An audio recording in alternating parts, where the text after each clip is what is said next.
কেটে বেরিয়ে যাওয়াটাই সব কিছু নয়, এছাড়াও এর বাইরে আমাদের থাইল্যান্ড গভর্নমেন্ট 2025 থাইল্যান্ডে হচ্ছে ইন্ডিয়া থেকে যারা যাচ্ছে তাদের জন্য ভিসা ফ্রি। এই টিড্যাক ফর্মটা হচ্ছে খুবই ম্যান্ডেটারি, এটা ভরতেই থাইল্যান্ডে যাচ্ছি, ওখানে তো ইন্ডিয়ান রুপিস চলবেই না। তো ওইখানকার ওখানে বেসিক্যালি অনেক সময় চায় না, তবে চাইলে কিন্তু ওটা না দেখাতে পারলে একটু এখান থেকে প্রিপেড যা লাগবে ওখানে ওই লোকাল আছে আইসিআইসিআই, লোম্বার্ড, পলিসি বাজারে তো অনেক অপশানই পেয়ে যাবে। এই পুরো ট্রিপটা আমার হাজবেন্ড প্ল্যান করেছে, সেই জন্য আমি যেটা জানি আমি সেই ইনফরমেশনটা তোমাদের দেবো, আর কি কি লাগবে ডকুমেন্ট আমাদের। Good morning GI member. থাইল্যান্ডের ডকুমেন্টেশনের নিয়ে ইনফরমেশন থাকবে, কি কি ডকুমেন্টস আমাদের ক্যারি করতে লাগবে, কিভাবে কোথায় কি করেছি না করেছি আমরা সেগুলো সব কিছু শেয়ার করবো এই ভিডিওটার মধ্যে। আর যেটা আমরা ভুল করব সেটাও শেয়ার করবো, তাহলে তোমরা বুঝতে পারো যে তোমরা যাতে না এই ভুলটা করো, কারণ আমরা গিয়ে প্রথম বুঝতে পারবো না, অনেক কিছু আমরা ভুল করবো, দেখা যাক। সবচেয়ে বড় কথা যে আমাদের শুধু টিকিট কেটে বেরিয়ে যাওয়াটাই সব কিছু নয়, এছাড়াও এর বাইরে আমাদের অনেক কিছু থাকে যেগুলো আমরা মিস আউট করে যাই। তো এই ভিডিওতে আমি সব কিছু কভার করার চেষ্টা করব ওইগুলো। আর না আমরা কোথা থেকে কি অনলাইনে যেগুলো টিকিট কেটেছি বা কোথায় কি সাইটে আমরা বুকিং করেছি সেটাও তুমি ইনফরমেশন হ্যাঁ ওগুলো অবশ্যই দেখাবো। আর তোমাদের কোনো কোয়েরি থাকলে অবশ্যই কমেন্টে বলে দিও, আমি যতটা পারবো তার রিপ্লাই দিতে থাকবো। যে চারটে পয়েন্ট এই ভিডিওর মধ্যে মেনলি ফোকাস করব সেটা হচ্ছে number 1 Thailand digital arrival card TDAC. তো এই ফর্মটা বেসিক্যালি থাইল্যান্ড গভর্নমেন্ট 2025 পয়লা মের পর থেকে চালু করে, এটা পুরোটাই অনলাইন। এর আগে ওরা TM6 বলে কোনো ম্যানুয়াল প্রসেসে ওরা ডেটা কালেকশন করতো যত ট্রাভেলার্সরা যেত। আর তোমরা তো জানোই, যারা জানো না, থাইল্যান্ডে হচ্ছে ইন্ডিয়া থেকে যারা যাচ্ছে তাদের জন্য visa free in the sense মানে ওটা ভিসা অন অ্যারাইভেল বেসিক্যালি। তো এর জন্য কোনো এক্সট্রা চার্জ দিতে হয় না। তবে এই টিড্যাক ফর্মটা হচ্ছে খুবই ম্যান্ডেটারি, এটা ভরতেই হয়। আর এটার উইন্ডোটা হচ্ছে 3 দিন আগে থেকে খোলে, মানে তোমরা পোর্টালে গিয়ে এদের পোর্টালে গিয়ে 3 দিনের মধ্যে, মানে যেদিন তোমাদের ফ্লাইট আছে তার ঠিক 3 দিন আগের মধ্যে এই ফর্মটা ফিল আপ করে নিতে হবে। আর এটা ম্যান্ডেটারি। আমি যেহেতু ট্রাভেল এজেন্টের সাথে যাচ্ছি তো ওরাই আমার হয়ে এটা ভরে দেবে, তবে প্রসেসটা খুবই সিম্পল, আমি দেখিয়ে দেবো। স্ক্রিন শেয়ারিং করে ওটা রেকর্ড করে রেখেছি যাতে তোমাদের সুবিধা হয় কিভাবে কোথায় কি করেছি আমি।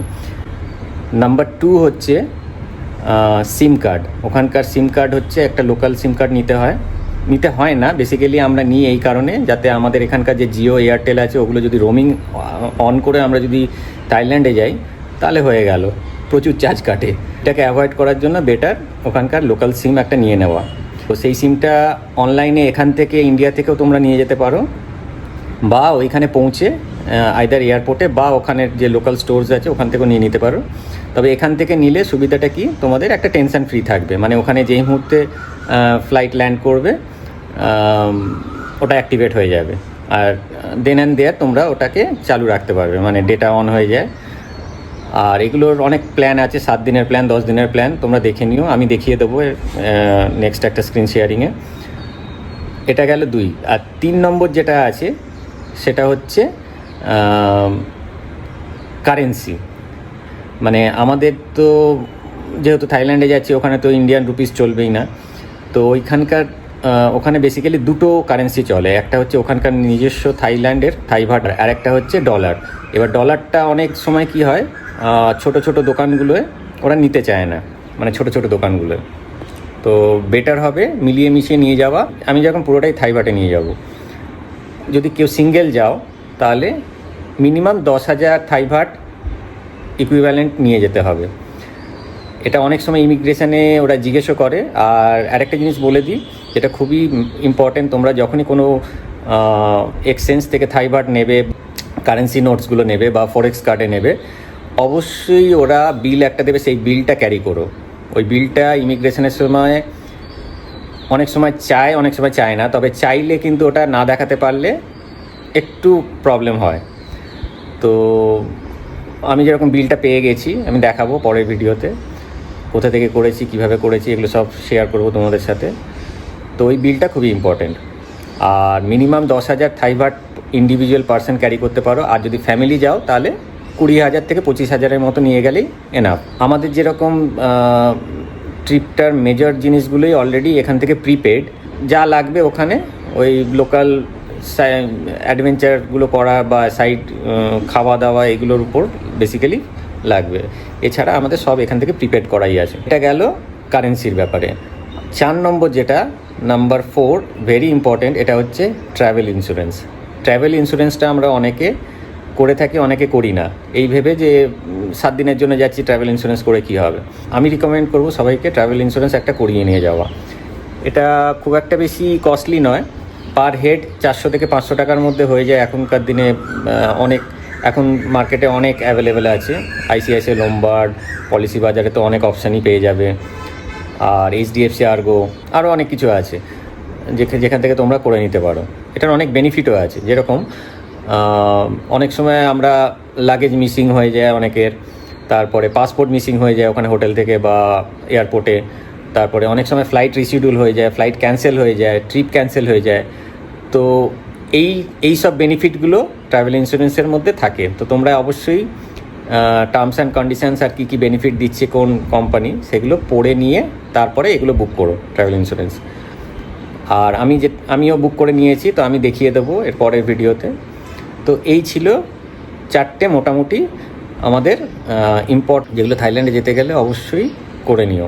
আর আমার এই ভিডিওতে ওইগুলোই আমি ফোকাস করতে চেয়েছি, যাতে তোমাদের হেল্প হয় এইসব ব্যাপারে, কোথা থেকে কি করতে হয় না করতে হয় সেগুলো জানার জন্য। এবার আমি ওই কিভাবে কোন অনলাইন সাইটে গিয়ে কিভাবে করতে পারো তোমরা, বা কি কি অপশানস আছে সেগুলোর একটা ভিডিও বানিয়েছি, সেটা তোমরা দেখতে থাকো। তাহলে নাম্বার 1 যেটা আমাদের করতে হবে সেটা হচ্ছে এই ফর্মটা আমাদের ফিল আপ করতে হবে। এটা হচ্ছে ইমিগ্রেশন প্রসেসটা। এটা শুরু হয় 1 মে 2025 পর থেকে। তার আগে এটা পেপার বেসড TM6 টাইপের কোনো কার্ড ওরা ব্যবহার করতো যারা থাইল্যান্ড যাচ্ছিল তাদের জন্য। আর আফটার 1 মে 2025 এটা ম্যান্ডেট হয়ে গেছে থাইল্যান্ডে যারা by air, by road or by water, যে কোনো দিক দিয়ে গেলেই সবাইকে এই ফর্মটা ফিল আপ করতেই হয়। এটা হচ্ছে বেসিক্যালি ওখানকার গভর্নমেন্ট সিকিউরিটি পারপাসে, ইমিগ্রেশন সিকিউরিটি পারপাসে এটা শুরু করে। আর এটা টোটালি অনলাইন প্রসেস, মানে কেউ নিজেও করতে পারো বা যারা ট্রাভেল এজেন্টের সাথে যাচ্ছে তাদের ভায়া এটা করানো ম্যান্ডেট। আর আরেকটা জিনিস বলে রাখি, সেটা হচ্ছে এই জিনিসটা করার উইন্ডো হচ্ছে 3 দিন বিফোর অ্যারাইভেল টু থাইল্যান্ড। মানে যেদিন ট্রাভেল ডেট হবে বেটার তার ঠিক 3 দিন আগে, 3 দিনের মধ্যে এটা করে নেওয়া। তো এখানে নতুন যারা কার্ডটা বানাবে তাদের এই ফর্মটা এরকম টাইপের আসবে। এখানে সব ডিটেলসগুলো ভরে নিতে হবে, খুবই সিম্পল।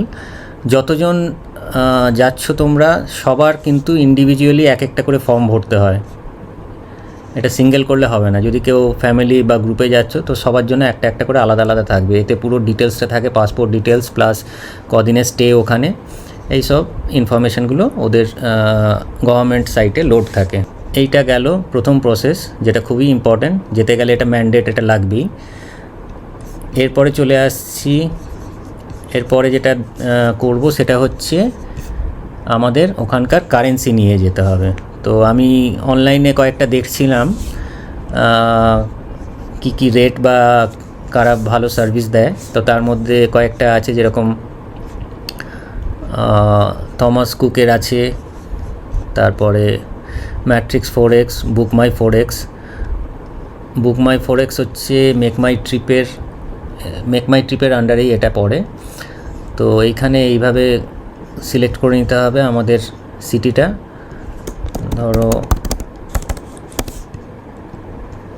এইখানটা আমাদের রুপিসটা দিতে হবে, বা এখানে আমি কি কারেন্সি নিয়ে যাচ্ছি সেটা দিলেও হয়ে যাবে। আর কত, এখানে 2 রকম আছে, একটা হচ্ছে ফরেক্স কার্ড আর একটা হচ্ছে কারেন্সি নোট।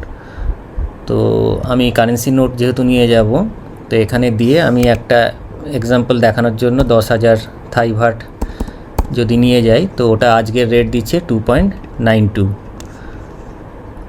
আর 2.92, আর এটা হয়ে যাচ্ছে এত টাকা। তো এটা পে করলে এটা হোম ডেলিভারিও হয়ে যায়। এটাও আছে, বা এখানে ওরিয়েন্ট এক্সচেঞ্জ বলে একটা আছে, এটাও ভালো, রাসেল স্ট্রিটে আছে, এটাও ভালো মোটামুটি দেয়। তো এখানে দেখে নিই কত যাচ্ছে। থাই বাট, এখানে হচ্ছে ক্যাশ, এখানে 10,000। তো এরা দিচ্ছে 2.928 আজকের রেট এখন। তো এইভাবে বুক করলে ডিটেলসটা চাইবে। আর এর জন্য ম্যান্ডেটারি হচ্ছে পাসপোর্ট। আর হোম ডেলিভারির জন্য বলে রাখি, ওরা একটা চার্জ নেয়, সেটা দেখতে হবে কারা কীরকম চার্জ নেয়। মোটামুটি ওই 100-150 মতো থাকে চার্জটা। তো ওরা বিকেলের মধ্যে মোটামুটি সেম ডে ডেলিভারি হয়ে যায় যদি বিফোর 2 PM তোমরা বুক করো। এটা বুক করার সময় কিন্তু ম্যান্ডেটারি কিছু ডকুমেন্টস আপলোড করতে হয়, যেরকম ট্রাভেল ডেটের টিকিটটা যেটা আছে, যেতে যাচ্ছ তোমরা, তো ওই টিকিটটা লাগবে। আর পাসপোর্টের ফ্রন্ট সাইড আর ব্যাক সাইডের ফটোকপি আপলোড করতে হয়, আর প্যান, যার নামে এটা বুক হচ্ছে। তো এই কয়েকটা জিনিস দিলেই আমরা কারেন্সিটা করে নিতে পারবো। তো এই গেল হচ্ছে কারেন্সির ব্যাপার। এরপরে যেটা খুব ইম্পর্টেন্ট জিনিস, যেটা না থাকলেই নয়, সেটা হচ্ছে আমাদের সিম কার্ড। তো আমাদের এখানকার ইন্ডিয়ার যে সিম কার্ড, সেগুলো তো ওখানে রোমিং করে নিয়ে যাওয়াই যায়, তবে রোমিং করলে কিন্তু ওর প্রচুর চার্জ কেটে, কস্টলি হয়ে যায়। তো হচ্ছে বেটার ওখানকার লোকাল সিম নিয়ে নেওয়া। এবার সেটার উপায় হচ্ছে আমি যেরকম দেখছিলাম, এই যে ক্লুক বলে একটা আছে। তো এরা কি করে, এরা তোমাদের অপশান দেবে যে এয়ারপোর্টে ওখানে ল্যান্ড করার পর ওই এয়ারপোর্ট থেকে পিক আপের অপশান থাকে, কিন্তু এখান থেকে পে করে নিয়ে যেতে হবে। তো যেরকম অপশানসগুলো দেওয়া আছে, 10 দিনের সিম কোন এয়ারপোর্টের থেকে পিক হবে সেটা সিলেক্ট করা যায়। তারপরে 10 দিন, 15 দিন বা 30 দিন, যার যেরকম স্টে থাকবে সেই অনুযায়ী কত জিবির, সেই ইয়েগুলো সিলেক্ট করে নিলে, অপশানসগুলো এখানে পে করে নিলেই ওখানে একটা ভাউচার দেবে। তো এই ভাউচারটা ক্যারি করতে হবে ওই এয়ারপোর্টে ওখানে ল্যান্ড করার পর ওই ভাউচারটা দেখালে ওদের সব স্পেসিফিক কোনো শপ দিয়ে দেবে, যেখানটা গিয়ে ওটা কালেক্ট করতে হবে। যেরকম ক্লুক কাউন্টার আছে সুবর্ণভূমি ইন্টারন্যাশনাল এয়ারপোর্টের জন্য, আর ডংমিয়াং এয়ারপোর্টের জন্য ট্রু শপ। তো এই পার্টিকুলার শপে গিয়ে ওই ভাউচারটা দেখালে ওরা ওখানে অ্যাক্টিভেট করে দেবে সিমটা ইনসার্ট করে। এরকম ক্লুকের মতো আরও অনেক আছে, যেরকম টি সিম আছে, এদের রেটটা একটু হাই। ক্লুকে যারা একটু কমে নিতে চাও সেম জিনিসটা 200-250 টাকার মতো বেনিফিট পেয়ে যাবে ক্লুকে নিলে। তবে টি সিম আর ম্যাট্রিক্স, এদের রেটটা হচ্ছে একটু হাই আছে। ম্যাট্রিক্সে যেরকম আমি দেখছিলাম সেটা হচ্ছে 50 GB 10 দিনের জন্য 999। তো এরা হচ্ছে হোম ডেলিভারি দিয়ে দেবে, আর ই সিম অ্যাক্টিভেট করে দেবে ই সিমের কনফিগারেশনটা দিয়ে। আর সেম টি সিমও তাই, থাইল্যান্ড সিম যেটা আমি দেখছিলাম, এদের এখানে অপশানটা যেটা আছে 7 ডেজেরও আছে, যেটা ম্যাট্রিক্সে হচ্ছে মানে 10 ডেজই অনলি অপশান, 7 ডেজের নেই। তো এইখানে রেটগুলো তোমরা দেখে নিও, যার যেরকম লাগবে সেইভাবে এটা বুক করে নিতে পারো। তো এই তিনটে মোটামুটি স্ট্যান্ডার্ড আর রিলায়েবল সোর্স অনলাইনের, যেগুলো যতদূর আমি দেখছিলাম একটু নেটে। আর এইটা গেল সিমের জন্য। এবার সিমটা হচ্ছে অ্যাক্টিভেট তোমরা বুঝে সুঝে করে নিও, কারণ এটা সিম ঢোকালেই, ফিজিক্যাল সিম ঢোকালেই কিন্তু অ্যাক্টিভেট হয়ে যাবে, আর সেই দিন থেকে ডে কাউন্ট হতে শুরু হয়ে যাবে। যদি কারো 7 ডেজের সিম নিয়ে থাকো আর ওখানে 7 ডেজই লাগবে, তাহলে আমি বলবো একদম এয়ারপোর্টে ল্যান্ড করার পরই সিমটা অ্যাক্টিভেট করানোর জন্য, তাহলে প্রপার 7 ডেজটা ইউটিলাইজ করা যাবে। আরেকটা জিনিস বলে রাখি, যেটা হচ্ছে ম্যান্ডেটারি নয়, তবে করে রাখাটা ভালো একদিক দিয়ে। এটা হচ্ছে ট্রাভেল ইন্স্যুরেন্সটার বেনিফিটটা হচ্ছে, যদি বাই চান্স কোনো দিন ফ্লাইট কোনোভাবে ডিলে হয় বা ক্যান্সেল হয়ে গেল, তাহলে ওখানে কিছুটা বেনিফিট পাওয়া যায়। লাগেজ যদি হারিয়ে যায় বা পাসপোর্ট হারিয়ে গেল, তো এই জিনিসগুলো তো ট্রাভেল ইন্স্যুরেন্স করা থাকলে এগুলোয় মোটামুটি নিশ্চিন্ত থাকা যায়। তো আমি ওগুলো অপশান কয়েকটা দেখছিলাম, এর মধ্যে টাটা AIG আছে, ইন্টারন্যাশনাল এই HDFC আর্গো আছে, ICICI লোমবার্ড আছে, আর পলিসি বাজারে তো অনেকগুলোই অপশান পেয়ে যাবে। তো এদের রেট মোটামুটি পার হেড 500 থেকে 600 টাকার মধ্যে ভ্যারি করে। এবার পার ফ্যামিলিতে যদি 4 জন যায়, সেই অনুযায়ী ওই 1500 থেকে 2000-এর মধ্যে হয়ে যায় মোটামুটি 7 দিনের ইন্স্যুরেন্সটা। এবার ইন্স্যুরেন্সের বেনিফিটগুলো তোমরা একটু দেখে নিও যদি এখান থেকে করাও, তাহলে এখানে একদম সিম্পল স্টেপস, যেরকমভাবে আমরা নর্মাল কার আর বাইকের টু হুইলারের পলিসি করে থাকি, একদম সেম প্রসেসে তো ওইভাবে করে নিতে পারো তোমরা। তো এই গেল 4টে খুবই মেজর অ্যান্ড ইম্পর্ট্যান্ট জিনিস, যেগুলো থাইল্যান্ড যাওয়ার আগে খুবই জরুরি।